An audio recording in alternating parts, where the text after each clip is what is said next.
Namaste and welcome to this exciting episode of Sathology Debunking Mythology. Countdown चल रही है for LVM 3M5 और श्रीहरिकोटा में SDSC SHR. तो this is a live satellite launch, heaviest communication satellite जो सिंदूर की operations को सीख कर बनाया गया था for the need of the Indian Navy. It's the biggest and the heaviest Indian communication satellite. मतलब कि इसका कैपेसिटी ये है कि इसमें 3 bands हैं and 1 band can actually communication between frigates, destroyers also में करता है. Second band is for secure communication. Third band is for other microwave communication. और बहुत सारा चीज़ें इसके अंदर है which can make the entire Indian Ocean region, including many parts जो दिखते हैं आपको पाकिस्तान के ऊपर सेंट्रल एशिया तक, most parts of China visible through this satellite. Pakistan तो it's just a, तो it is going to create a 360-degree view of the battlefield. और ये live communication satellite है, so it is going to have active communication. हो सकता है images भी directly आती रहे क्योंकि उसके लिए अलग सैटेलाइट्स होते हैं एंड बट ये actually will make the data link operational पूरी तरीके से. ये कल ही आज ही जा रहा है, शायद काउंटडाउन ऑलरेडी चल रही है and this has rattled the entire west. See west को जो है रैटल्ड है सुखोई MKI से रैटल्ड है. West is rattled with Indian use of Akashteer systems. West is rattled with जो AS400 से रैटल्ड है. वेस्ट रैटल्ड है इंडियन नेवी शिप्स की परफॉर्मेंस से. वेस्ट रैटल्ड है anything Indian artillery guns. West rattled है इंडिया के कम्युनिकेशन सिस्टम्स. सबसे रैटल्ड है जहाँ पे इंडियन टेक्नोलॉजी यूज़ की गई है. तो इंडिजिनस बोलना बंद कर दीजिए. Never call Indian technology as indigenous. Okay, indigenous का अर्थ होता है कि गवार लोगों ने बनाया है, ये इंग्लिश मीनिंग आता है. Indian technologies are mainstream and they are better than most American system, almost all including missiles. Indian missiles are better than anything America has. Whether they have THAAD, they have what you call the another one they have used. There's THAAD and then there is a plus popular system. Anyway, HMLRS whatever high mobility system उससे better है. Patriots are no match for Akash. Believe me, no match for Akash. So on the air defense side and the offensive artillery side, Indian rockets, Pinaka and all those things, or Astra 3, Astra 2, Astra 1, far better. Uttam Aisa radar, far better than anything the West has. BrahMos का तो आप सभी जानते हैं Indo-Russian joint venture है, plus Vishnu, which is a series of vehicles, not just one vehicle. It is at almost like 12 to 15 vehicles उसके अंदर है. And so ये सारे weapon systems far better than anything the West has. They have no chance of survival against an Indian offensive action. We have seen इनके wars देखे हैं. They are fighting with weak people. They are fighting with Houthi. They can show their technology to Houthi rebels, Yemen, to Saudi Arabia, to Israel, to all these people they show. Venezuela. Wherever the country has no good defense, that's where Western systems, including European, American, they can show their power. But when it comes to really militaries like Indian military or Russians or Chinese also not so much, Vietnamese to a large extent, so there वो अपने आप को दिखाते हैं, they're bigger. So this communication satellite is amazing. I am not releasing all the information, but whatever is available on Google, you can always search it out. मेरे को उसमें I know the capacity of these satellites. उसका नाम है LVM 3M5. Check it out on Google. Now, suddenly today, the Fed in the US released $29.5 billion in just 48 hours. This is the largest infusion of cash. मतलब कि from January till now $5 trillion has been released into the market, or interest rates have been reduced. So all these things are really big for the US market, because I know the liquidity is released so that the banks can lend more money. Banks ज़्यादा पैसा दे सकते हैं, but इससे बहुत भयंकर inflation शुरू होने वाला है, and which will be a cause of worry for many people. So ये these developments are very big for some immediate time. See, long term we already know.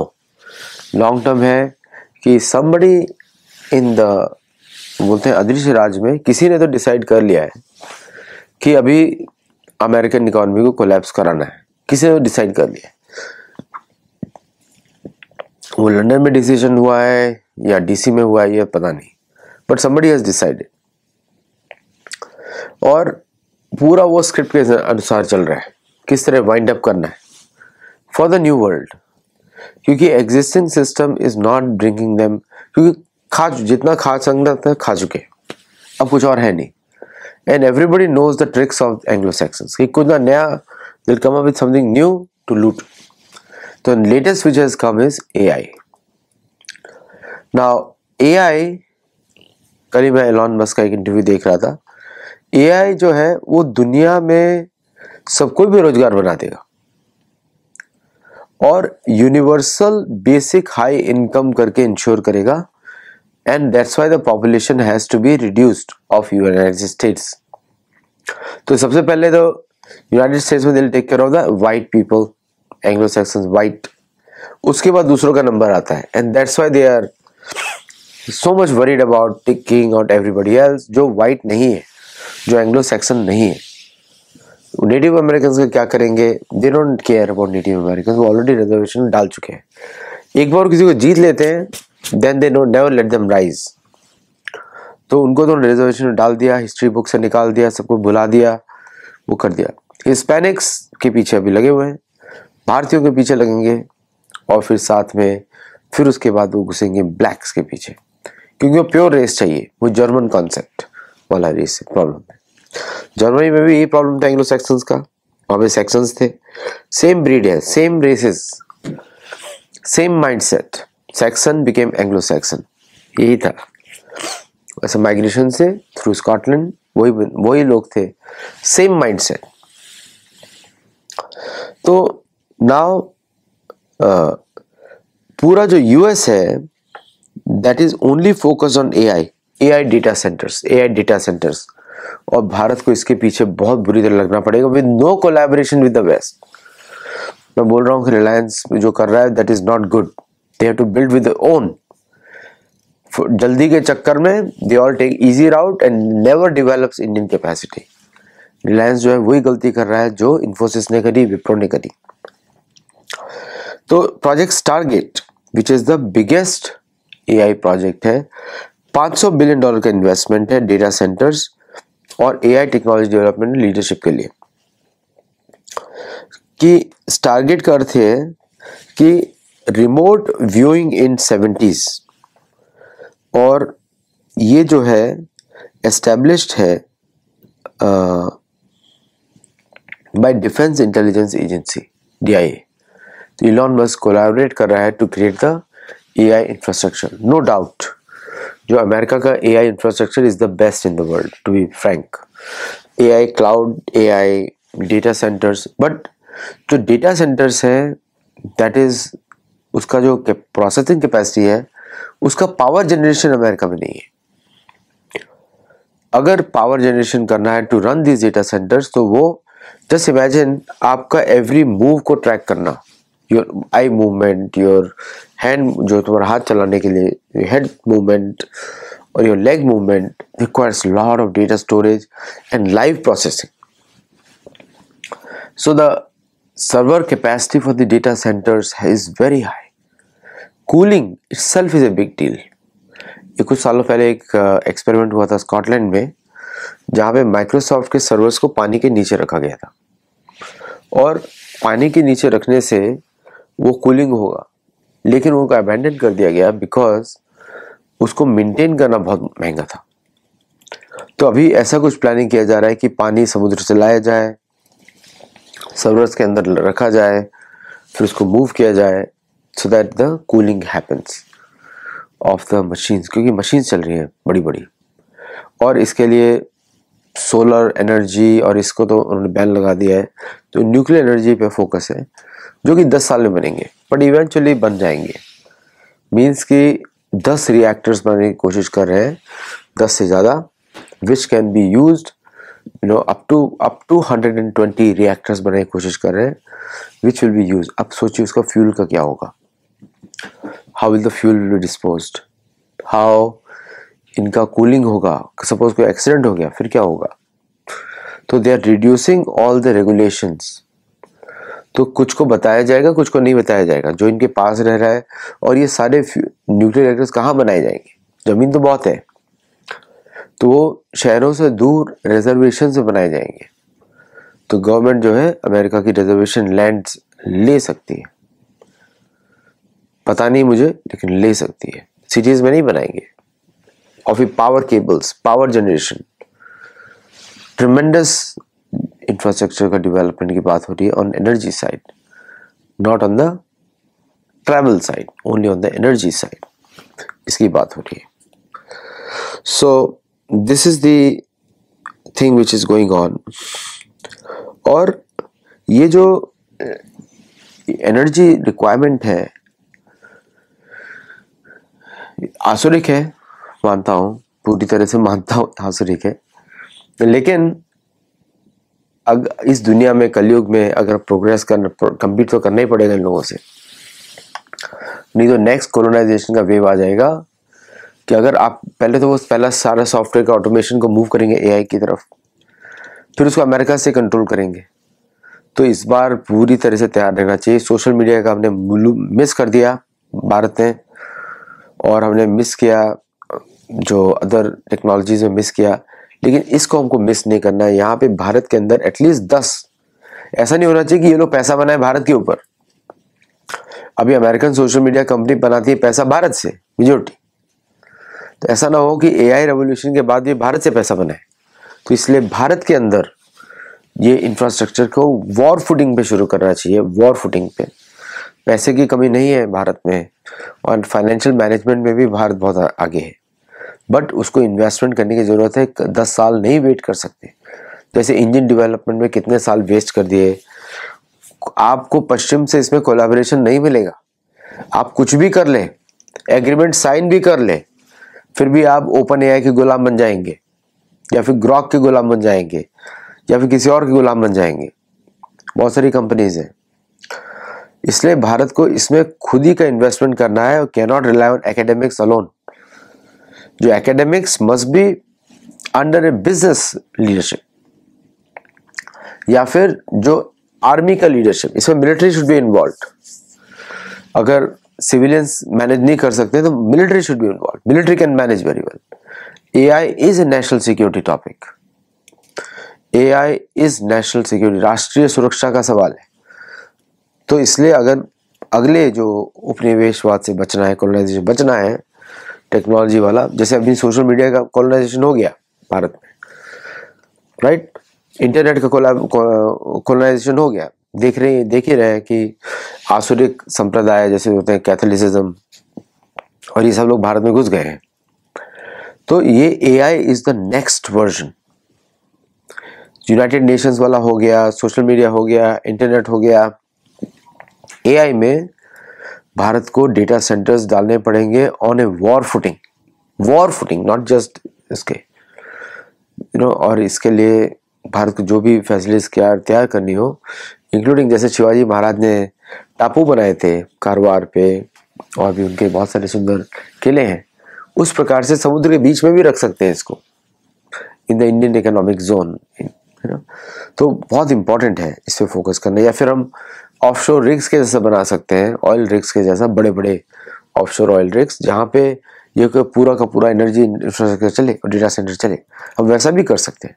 तो मैनी क्रिएटिव आइडियाज आते हैं, है ना, और बहुत सारे हैं क्रिएटिव आइडियाज सिक्योरिटी वाइज से और उसके, but this has to be done on war footing. Bharat को एडिशनल ज़मीन भी चाहिए, तो पाकिस्तान टूटे या बांग्लादेश टूटे, वहाँ की ज़मीन लेके वहाँ पे भी स्थापित कर सकते हैं। तो there are lot of things can be done, लेकिन इस पे वॉर फुटिंग पे काम होना चाहिए। मैंने सोचा मैं उसके बारे में थोड़ा बात करूं, और ये धार्मिक तरीके से ही बात हो रही है, बिकॉज ऐसा नहीं कि सिर्फ असरों को आइडिया आता है, उनको तो कुछ करना नहीं आता, क्या करेंगे क्या नहीं करेंगे उसमें फंसे रहते।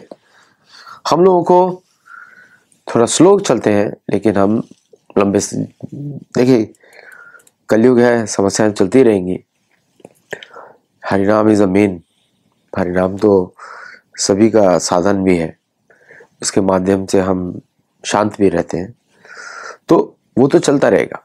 लेकिन एआई की रेस में हमको हारना नहीं है, समझे आप? एआई की रेस में जीतना है, वो गलतियां नहीं करनी है जो हम पहले कर चुके हैं। इस बार हमको वो गलतियां नहीं करनी है, क्योंकि वो जो गलतियां की थी उसकी वजह से भारत इंडस्ट्रियली बहुत पीछे हो गया, और पश्चिमी से इसकी टेक्नोलॉजी नहीं मिलेगी, आप कितना भी कोशिश कर लें। तीसरा है हेल्थ केयर कॉस्ट। अमेरिका की health care cost 1 in 10 American जो है हॉस्पिटल में है। सोचिए 10% of American are in hospital. तो 1970 में जो कॉस्ट थी $350, अब वो दिखती है करीब $16,000। अगर इन्फ्लेशन एडजस्ट करेंगे तो $3,000। अभी रिसेंटली इंडिया में मैरीटाइम वीकेंड हुआ, और इस बार जो $143 बिलियन का मेमोरेंडम ऑफ अंडरस्टैंडिंग हुआ, साइन अप हुआ, 1 लाख डेलीगेट्स आए वहाँ पर 85 कंट्रीज से, और 600 से ज़्यादा MOUs हुए। मतलब कि port modernisation, green shipping, skill development, और 41% कार्गो हैंडलिंग इंक्रीज हुआ 2023 से। और बात की जा रही है कि 216 वेसल्स बाय 2047। और तो ये सारा इसे big move forward Indian maritime week. सोचा नहीं था वेस्ट ने कि कभी कि ऐसा कोई मूव भारत करेगा, but it has happened, so this is a great news for India. और अगर आप देखें कि ये जो